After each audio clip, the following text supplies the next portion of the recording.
Video को like करके आगे शेयर ज़रूर कर देना। आमतौर पे बड़ों की आदत होती है ना, वो छोटों को काम लगाते हैं, ये पानी ला, ये ला, उठा, वो कर, वो कर, वो करते हैं। तो चूँकि अब ये पीर साहब भी थे, आलिम भी थे, सैयद साहब भी थे, चूँकि वहाँ तो खुद्दाम लगे ही रहते थे। आम तौर पे मखदूम लोगों को काम करने की आदत नहीं होती। मखदूम का मतलब वो असली वाले मखदूम नहीं जो कमरों में आराम करे। मखदूम का मतलब जिनकी लोग खिदमत करते हैं और जो लोगों से खिदमत लेते हैं उनको मैं मखदूम कह रहा हूँ। वरना जो मखदूम लोग हैं, मेरा मखदूम जिसने अल्लाह के लिए सिमना का ताज छोड़ दिया है, ऐसा मेरा मुर्शिद है। लोग अल्लाह को छोड़ देते ताज और तख्त के लिए, लेकिन मेरा मखदूम वो है जिसने तख्त और ताज छोड़ा है। क्या बात है, वाह वाह वाह वाह वाह। दो तीन ही बादशाह हुए हैं जिन्होंने तख्त ताज को ठोकर मारी है, और मखदूम तो वो है भाइयों, कोई छोटा मोटा खानदान नहीं था। आप मखदूम साहब फरमाते थे, महमूद गजनवी को जो तुम जानते हो, महमूद गजनवी हमारे खानदान का गुलाम रह चुका है। मखदूम साहब कहते थे महमूद गजनवी का खानदान मखदूम साहब के खानदान का गुलाम रह चुका है। सोचो, जिसके खानदान की गुलामी इतना बड़ा कर देती हो, वो मखदूम का खानदान कितना बड़ा होगा। क्या बात और एक बात, तातारियों का, हलाकू और चंगेज का जिसने मुकाबला किया है, वो चंद उंगलियों पे गिने हुए बादशाह हैं। उसमें से एक बादशाह को दुनिया अशरफ सिमना सैयद मखदूम अशरफ जहांगीर सिमनानी के नाम से जानती है। बेशक बेशक। तातारियों का मुकाबले में कोई नहीं आया। चंद मखसूस 4-5 बादशाह आए, उसमें से एक मखदूम साहब थे। और किस उम्र में जंग लड़ी? सिर्फ 15-16 साल की उम्र में जंग लड़ी। जब आपके वजीरों ने कहा और मुशीरों ने कहा कि आपको अशरफ जाने की जरूरत नहीं है, कोई उनसे मुकाबला नहीं कर रहा है, तो आप फरमाते, मेरी छोटी उम्र देख के मुझे बैठने का मशवरा देते हो। तुम्हें नहीं मालूम मैं उस खानदान का हूं कि 6 महीने का अली अस्कर भी दुश्मन को धूल चटाना। क्या बात है, सुभान अल्लाह सुभान अल्लाह। नारे तकबीर, नारे रिसालत, खानदाने अहले बैत जिंदाबाद जिंदाबाद। सुभान मेरी रगों में खून उसका है कि कभी दीवार हिलती है, कभी दर कांप जाता है। अली का नाम सुनकर अब भी खैबर कांप जाता है। ला फता इल्ला अली, ला सैफ इल्ला जुल्फिकार। छोटी उम्र देख करके मुझे मशवरा देते हो, छोटी उम्र देखकर मुझे मशवरा देते हो कि मैं मैदान में न जाऊं। मैं तो जाऊंगा, क्योंकि मेरे खून में है दुश्मन को धूल छुटाना। ये भी एक अलग सा उन्वान है, एक अलग सा उन्वान निकल आया। लेकिन बहरहाल तो सैयद दीदार अली अलवरी रहमतुल्लाहि ताला अलैह, चूँकि नवाज़े शुक्र बारकल्लाह, बड़े आलिम थे, मखदूम थे, तो आदत थी आपको, जैसे आमतौर पे, हालांकि वो अल्लाह वाले थे, मैं उन पे कोई क्रिटिसाइज नहीं कर रहा हूँ। कोई उनका मानने वाला सुने तो ये समझ ले कि अल्लाह जानता है, मैं उन्हें वली मानता हूँ। वो आलिम रब्बानी थे। बहरहाल तो पहली मरतबा बरेली शरीफ आए तो देखा एक बच्चा, नाबालिग बच्चा है, वो कुएं के पास से पानी निकाल रहा है। और कुएं में से पानी जो है वो डोल से, हाथ से निकाला जाता था। मस्जिदों में होते थे, नल वगैरह नहीं होते थे। बहरहाल तो नमाज में जल्दी भी थी, जमात भी पकड़ने का शौक था। पता नहीं जहन में रहा या ना रहा, ये तो नहीं कहता कि मसला नहीं जानते हुए, अस्तगफिरुल्लाह, कभी इसका मसला बहुत जानता है आदमी, कभी जहन में रहता कभी नहीं रहता। लेकिन जैसे ही सैयद दीदार अली अलवरी ने जल्दी में वुजू करने की वजह से और जमात में शामिल होने की वजह से उस बच्चे को कहा, बच्चे जरा पानी लाना, ए बच्चे जरा पानी ला के मुझे दे, वुजू करूँगा। उस बच्चे ने कहा, शायद आप मुसाफिर लगते हैं, बरेली के नहीं हैं आप। बच्चा कह रहा है, नाबालिग बच्चा, 4-5 साल का बच्चा, ये आला हजरत के घर का नहीं है, आला हजरत की गली का बच्चा है। क्या बात है।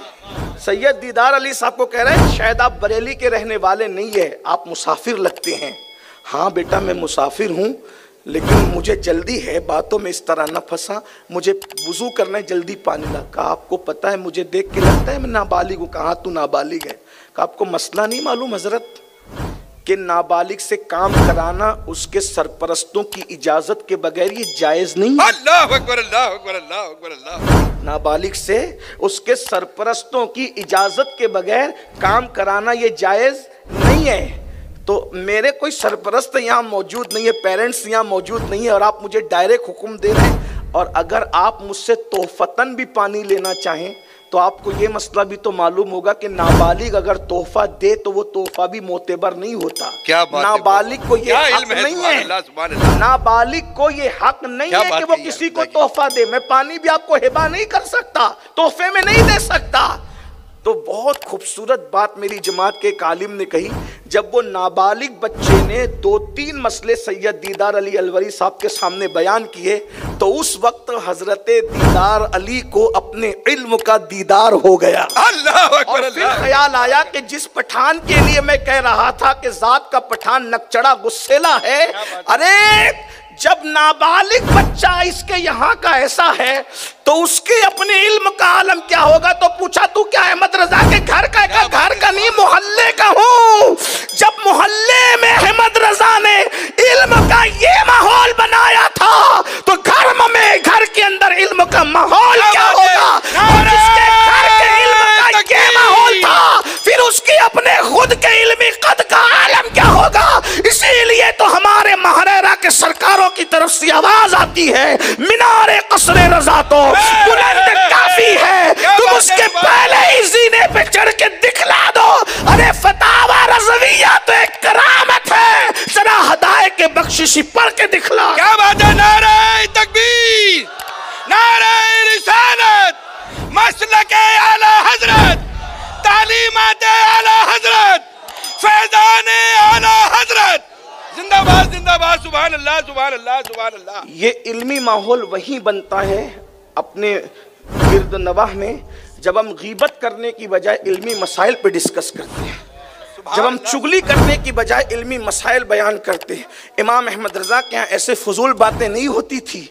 इसलिए मेरी गुजारिश आपसे ये है, माँ बाप जब दस्तरखान पे बैठे तो चच्चा चच्ची की बुराई लेकर ना बैठे। माँ बाप जब दस्तरखान पे बैठे तो पड़ोसी की बुराई लेकर ना बैठे। अगर बाप एक सुन्नत बयान कर दे और माँ एक सुन्नत बयान कर दे तो हर खाने पर बच्चों की मालूमात में 2 सुन्नतों का इजाफा होगा। लेकिन ये होगा कब? जब इनको खुद को आएगा। जिनको खुद नहीं आता, मुझे तो हैरत है, यजीद से नफरत करने वाली कौम अब तक के यजीद कहना ना सीख सकी। यजीद को भी मेरी कौम यजीद कहती है। अब बताओ किस पर मातम किया जाए। अल्लाह अकबर। आप अंदाजा तो फरमाए हमने सीखा ही क्या है। मेरे प्यारे आका सल्लल्लाहु अलैहि वसल्लम के दीवानों, इल्म वाली कौम हो। अल्लाह के रसूल सल्लल्लाहु अलैहि वसल्लम ने इल्म का दर्स दिया। पहली आयत इल्म के मुताल्लिक आई। हुजूर फरमाते इन्नमा बुइस्तु मुअल्लिमा, कि मैं मुअल्लिम बनाकर भेजा गया हूँ। याद रखना क्या फरमाया, आकर मुअल्लिम नहीं बना हूँ, तो मैं बुइस्तु मुअल्लिमा, पहले मुअल्लिम बनाया गया हूँ और फिर भेजा गया हूँ। अब मुझे बताओ, कोई मुअल्लिम बनता है मदरसे में, कोई मुअल्लिम बनता है यूनिवर्सिटी में, कोई मुअल्लिम बनता है स्कूल में, कोई मुअल्लिम बनता है खानका में, तो आखिर इनको मुअल्लिम बनाया कहाँ जा रहा था? इसलिए कि आने से पहले बन रहे थे तो पता चला दरसगाह खुदा की थी, बनाने वाला खुदा था, बनने वाले मुस्तफा थे। क्या बात है, सुभान अल्लाह सुभान अल्लाह सुभान अल्लाह। जिसको खुदा ने भेजा हो, आखिर उसके इल्म का आलम क्या होगा। लेकिन यहाँ भी अनपढ़ कौम हुजूर के इल्म को नाप रही। कहा उनको तो ये नहीं आता था, उनको तो वो नहीं आता था, उनको मैंने कहा कलेमा पढ़ा या मुनाफिकत कर रहा है। अरे नादान, जिसको खुदा ने पढ़ा के भेजा, बहरुल उलूम जिसको पढ़ा दे उसमें शक नहीं करता, और जिसको खुदा ने पढ़ाया है उसके इल्म में तो कमी निकालता है। ये तो हमारे इमाम ने बताया है, और कोई गैब क्या तुमसे नेहा हो भला, जब न खुदा ही छुपा तुम पे करोड़ों दुरूद। तो माँ बाप ये कब बताएंगे? जब उनको खुद को इल्म होगा। इल्म की तरफ बढ़िए। मैं आज आपसे गुजारिश करता हूँ प्रैक्टिकली तौर पर, उस वक्त तक हमें नहीं सोना जब तक के कम से कम 4 से 5 वरक मजहबी किताब के नहीं पढ़ना। सीरत पर पढ़ो, फिक़्ह पर पढ़ो। बहार शरीयत उर्दू ज़बान में आसान किताब है, इसको आप रोज़ाना 5 वरक पढ़ो। हिंदी में भी आ गई है। अब तो गुजराती में भी मुयस्सर है। अल्लाह अकबर पढ़ते रहिए और मालूमात हासिल करते रहिए, उलमा से अपना राब्ता रखिए और खुद भी अपने बच्चों को पढ़ाइए।